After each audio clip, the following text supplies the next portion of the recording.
Pour marquer leur mobilisation, une centaine d'élus départementaux, régionaux, communaux et communautaires se sont rassemblés au siège du département de la Savoie, à Chambéry, pour un séminaire au sujet du Lyon-Turin, au moment où le chantier du tube principal a été reconfirmé par le président de la République, mais alors que ceux des voies d'accès côté français pourraient se voir repoussés à 2030. 3 réactions à l'issue de la conférence de presse. Beaucoup d'élus de Savoie, de Haute-Savoie, de l'Isère n'avaient pas forcément le bon niveau d'information sur un dossier complexe qui dure depuis 20 ans et qui va encore durer une vingtaine d'années. Et puis la deuxième raison, c'est que nous sommes un peu à la croisée des chemins sur la question des accès au tunnel de base, puisque je rappelle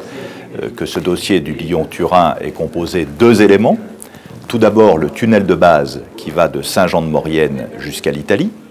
qui lui fait l'objet d'un traité international entre la France et l'Italie, qui est financé, 40% l'Europe, 35% l'Italie, 25% la France, et les travaux se déroulent normalement. Alors c'est des travaux longs, puisque le tunnel fait plus de 50 km, et ces travaux seront terminés en 2029. Alors après, il y a un autre sujet,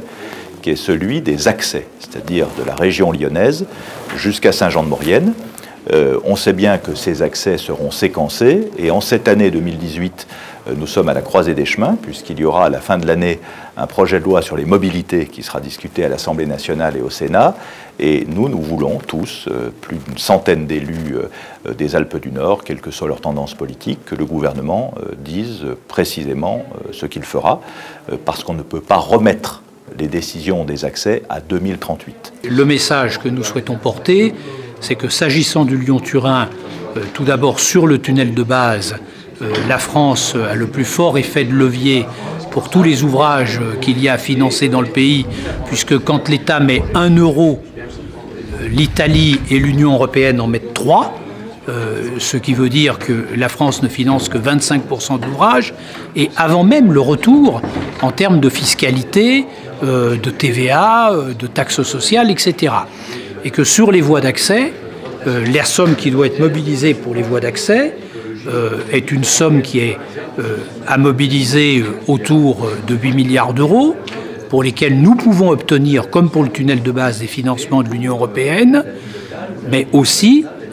pour laquelle nous pouvons avoir un phasage dans le temps, ce qui a été prévu. Donc ce n'est pas une somme insurmontable, mais ce qui est important, c'est que ce financement des voies d'accès, tout de suite à engager, est la contrepartie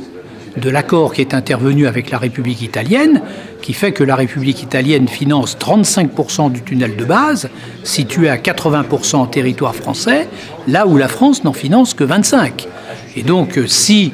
les voies d'accès ne sont pas réalisées dans un temps compatible avec l'ouverture du tunnel de base, la République italienne serait en droit de demander une redéfinition du financement de l'ouvrage principal lui-même. Je trouve que cette mobilisation des élus a été vraiment remarquable. Cette initiative du président Guémard est vraiment la bienvenue. Ils ont une meilleure connaissance et compréhension du projet. Et de notre côté, nous avons senti cette implication des élus, cet engagement de l'ensemble des élus, cette belle unanimité, qui pour moi est une condition pour la réussite du projet.